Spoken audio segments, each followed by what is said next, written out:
கனகத்தில் பாட்டு பாடும் கனகத்தில் பாட்டு பாடும். என்னடா சொல்றீங்க?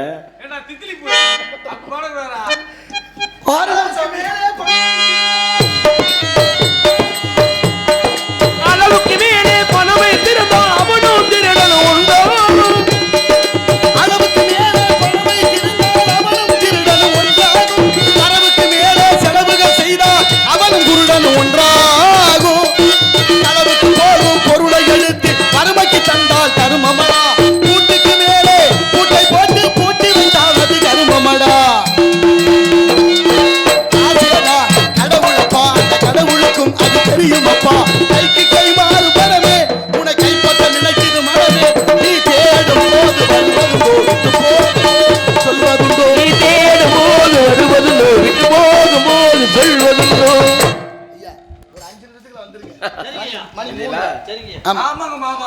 ஐயா வணக்கம். வணக்கம் ஐயா. எந்த ஊர்ல இருந்து வர்றீங்க? நான் எங்க ஊர்ல இருந்து வர்றேன். நானும் எங்க ஊர்ல இருந்துதான். யார உங்களுக்கு சொந்த ஊர் இருக்கா? எதுவும் சொந்தம் கிடையாது. இல்ல ஆடி அடங்கு வாழ்க்கையடா. ஆறடி நிலமே சொந்தமாடா.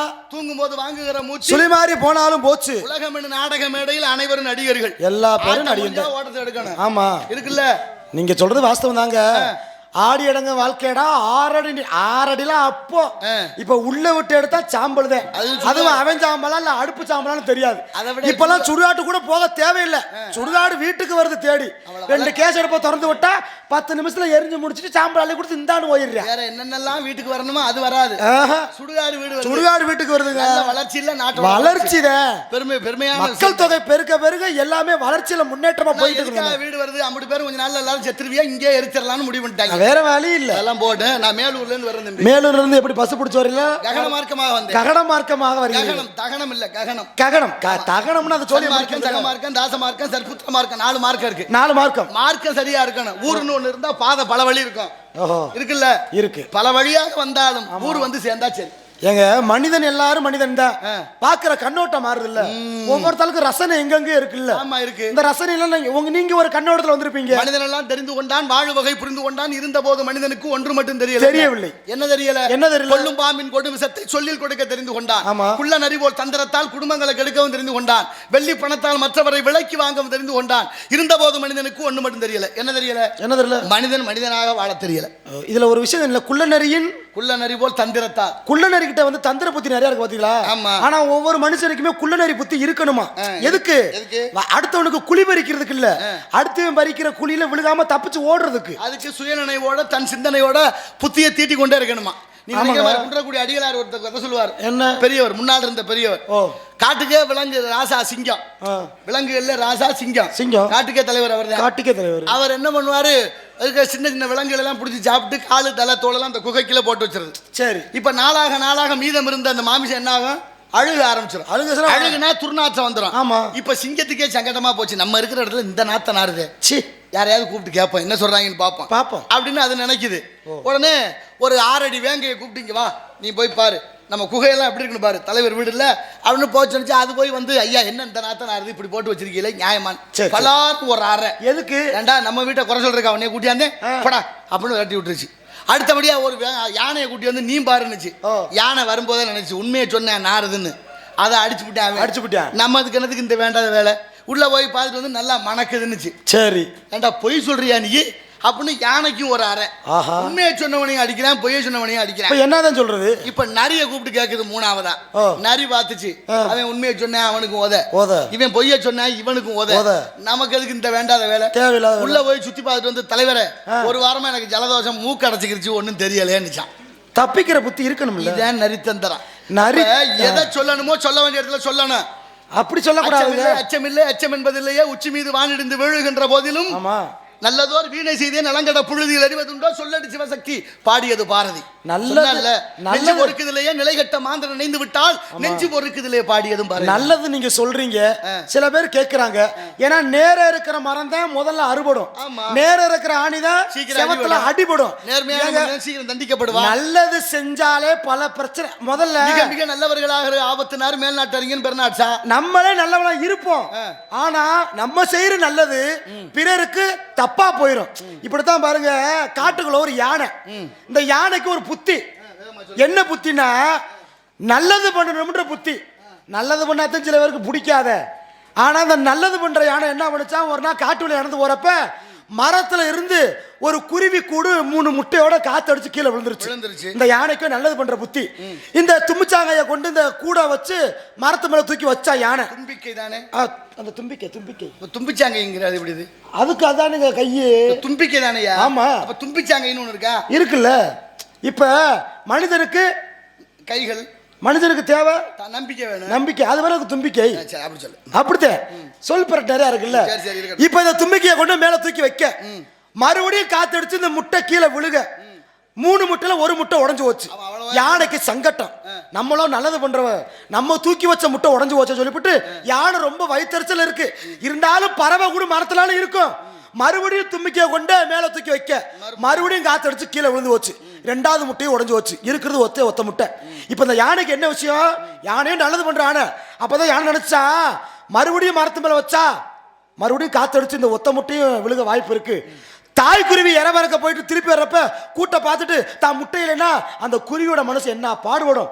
அதனால அந்த யானை என்ன நினைச்சுட்டா, தான் குருவி எப்படி இந்த முட்டை மேல உட்காந்து அடகாத்து பாதுகாக்குதோ, தாய்க்குருவி வரந்துட்டுக்கு நம்மளும் முட்டை மேல ஏறி உட்காந்து அடகாத்து முட்டையை ஒப்படைச்சோம் சொல்லி ஏறிக்கிட்டு உக்காந்துச்சான். முட்டை என்ன மயத்துக்காக கேட்கறதுக்கு கதை நல்லா தான் இருக்கு. ஆமா. ஆனா வள்ளுவர் நம்ம நல்லது செஞ்சாலும் தப்பா போய் முடியும். ஓர் அறிவு முதல் 6 அறிவு வரை அறிவு வகுத்து வச்சுட்டான் தொல்காப்பியன். ஆமா. அறிவு ஓர் அறிவு மரம் செடி கொடிகளுக்கு. ஆமா. ஈரறிவு புழு பூச்சி. 3 அறிவு நீரில் வாழ்வன. 4 அறிவு பறவை இனம். 5 அறிவு விலங்கினம். விலங்குகளுக்கு மனிதர்கள்ல பல பேருக்குமா. ஆமா. 6 அறிவு தானே மக்களாகும் என்று எல்லா இலக்கியங்களும் நம்ம கத்து கொடுத்துருக்கு. ஆனா ஓரறிவுன்னு எதை வச்சு சொன்னார் தொல்காப்பியர்? தொடு உணர்வு. தொட்டா சுருங்கி உணரும். மற்றபடி உள்ள உடம்பு இருக்கு. உணர்வு. அடுத்து உடம்பு இருக்கு, அதுக்கு அடுத்து என்ன வாய் இருக்கு. அதனால ஈரறிவு. அடுத்து உடம்பு இருக்கு, வாய் இருக்கு, மூக்கு இருக்கு. 3 அறிவு. அடுத்து உடம்பு இருக்கு, வாய் இருக்கு, மூக்கு இருக்கு, கண்ணு இருக்கு, 4 அறிவு. 5 அறிவு வரும்போது காதோட சேர்த்து 5 அறிவு. 6 அறிவு தான் இதை செய்யலாம் இதை செய்யக்கூடாது. இதுல பகுத்தறிவு இருக்குல்ல. இருக்கு. இந்த சிந்தனை விலங்குகளுக்கு கிடையாது. யானையினுடைய தன்மை வேணா நீ பாரு. தேளது தீயில் விழுந்தால் செத்துறாது எடுத்த வேரை பெய்திர கொட்டலை போல் ஏளனம் பேசி திங்குட்டு போற எதிர்கண்டாலும் பேசாதேன்னு விவேக சிந்தாமணி ஒரு வெண்பா சொல்லுது. தேளது தீயில் விழுந்தா ஒரு தேளு நெருப்புல விழுந்துருது. மனுஷன் நினைக்கிறான் அதை காப்பாத்தணும்னு. அப்படின்னு கையில எடுத்தா தேள் என்ன செய்யும்? கொட்டும். திரும்ப கொட்டணும்னு இவன் பதறி போய் விட்டுறான். தேள் விழுந்தது. திரும்ப எடுக்கிறேன், அதே வேலை அது விழுகுது. அப்பதான் சொல்றாரு தேளோட குணம் கொத்தக்கூடிய குணம், மனிதனுடைய இனம் மன்னிக்கணுங்கிற குணம். அதனால அது வேலை அது செய்யுது, நம்ம வேலை. இதைத்தான் வள்ளுவர் சொன்னார், இதனால் இவன் முடிக்கும் என்றாய்ந்து அதனை அவன் கண் விடல். நல்லது செய்தால் தூற்றும் உலகம் என போற்றினும் போற்றுவார், பொருள்கூடா விடை தூற்றினும் தூற்றுவார். சிந்தனை சரியில்லைன்னா இது எல்லாமே நடக்கும். சிந்தனைகளுக்கு அது பொருந்தாது. சிந்தனை சரியில்லைன்னா ஆமா விலங்குகளுக்கு அது பொருந்தாது. உண்மைதாங்க.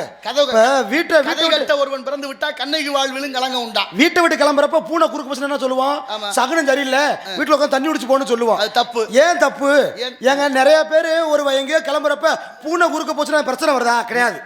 யாருக்குமே பூனை குறுக்க போய் எந்த வித பிரச்சனையும் வந்தது கிடையாது. நிறைய பேருக்கு வண்டியில வரப்ப நாய் குறுக்க விழுந்து கையால உடைச்சு ஆஸ்பத்திரி வரைக்கும். அது சரி, அதான் பிரச்சனை. ஏன் பூனை குறுக்க வந்தா போக கூடாதுன்னு சொல்லிருக்கா தெரியுமா?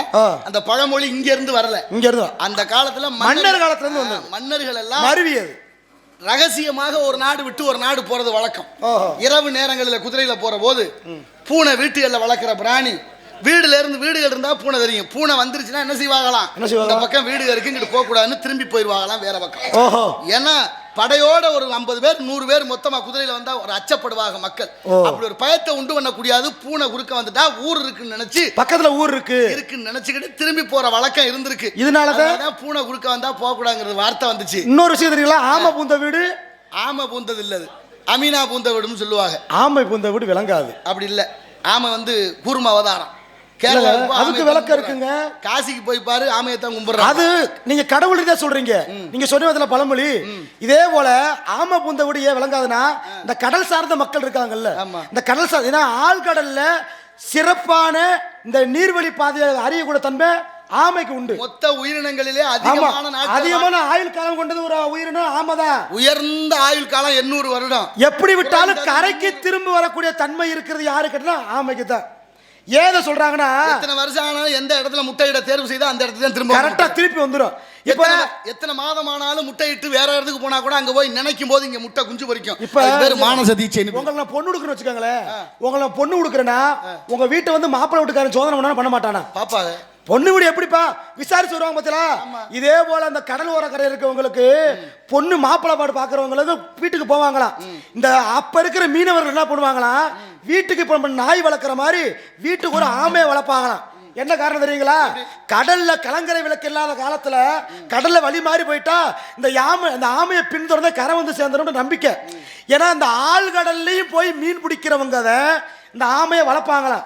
இதை ஏன் இதை வரி சொல்றாங்கன்னா, இப்போ உங்க வீட்டில் மாப்பிள்ளை இருக்கு வச்சுக்கோங்களேன், நீங்க ஆழ்கடல்ல மீன் பிடிக்கிறவங்க, நீங்க ஆமையை வளர்க்குறீங்கன்னா நான் உங்களுக்கு பொண்ணு பார்க்க வரேன்னு வச்சுக்கோங்களேன், உங்க வீட்டில் ஆமை இருந்துச்சுன்னா நம்ம மகளை இங்கே கட்டி கொடுத்தா இவன் ஆழ்கடலில் மீன் பிடிக்கிறவன் ஏதாவது ஒன்று கிடக்க ஒன்று ஆயிடுச்சுன்னா நம்ம மக வாழ்க்கை சீரழிஞ்சு போயிடும். அதனால ஆமை பூந்த வீடு நமக்கு விளங்காதுன்னு போயிடுவாங்களாம். இதுக்குத்தான் இந்த பழமொழி அப்போ சொல்லி வச்சது. ஆமை பூந்த வீடுங்கிற இன்னொரு அர்த்தம் இருக்கு தெரியுமா? ஆம்பி பூந்த வீடுன்னு பேர். ஆம்பின்னா என்ன தெரியுமா? மழை காலங்களிலே இந்த உத்தரங்கள்ல சட்டங்களிலே ஒரு காளான் மாதிரி பூக்கும். அது பூத்துருச்சுன்னா அது இத்து போச்சுன்னு அர்த்தம். அதனால ஆம்பி பூந்த வீடு ஆமீனா பூந்த வீடுன்னு ஒரு பழமொழி உண்டு. அது அந்த பழமொழி இருக்கா? இதுக்கு பழமொழி. இப்ப நீ சொன்ன மாதிரி கடல்ல போறவங்களுக்கு அந்த காலத்துல திசைமானி கருவி அதான். ஆனா அந்த காலத்துல அதை விட இன்னொரு கருவி வச்சிருந்திருக்கா. தேவாங்க பாத்துக்கிறியா? தேவாங்க குட்டியை 5-6 கொண்டு போவாங்களாம்.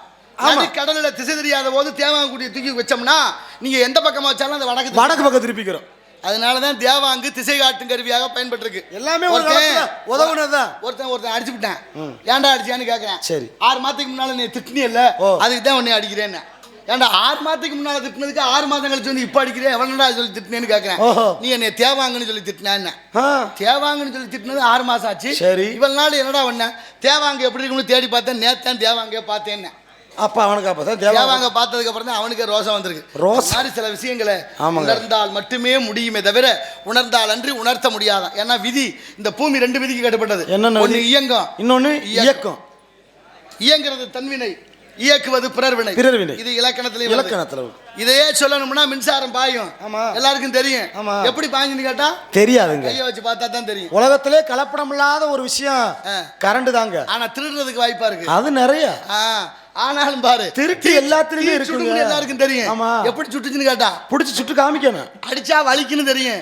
வலி என்னன்னு கேட்டா அடி வாங்கினா தான் தெரியும். அதெல்லாம் இருக்கு. அடி உதவுறது போல அண்ணன் உதவ மாட்டேன். சத்தம் கேட்டுச்சு. எங்க அன்பு தங்கை காவல் காக்கிறேன். பேர் என்ன? வீரத்தேவன். ஓ, நம்பியின் மகனா? நாரத மகரிஷி செஞ்சாரு.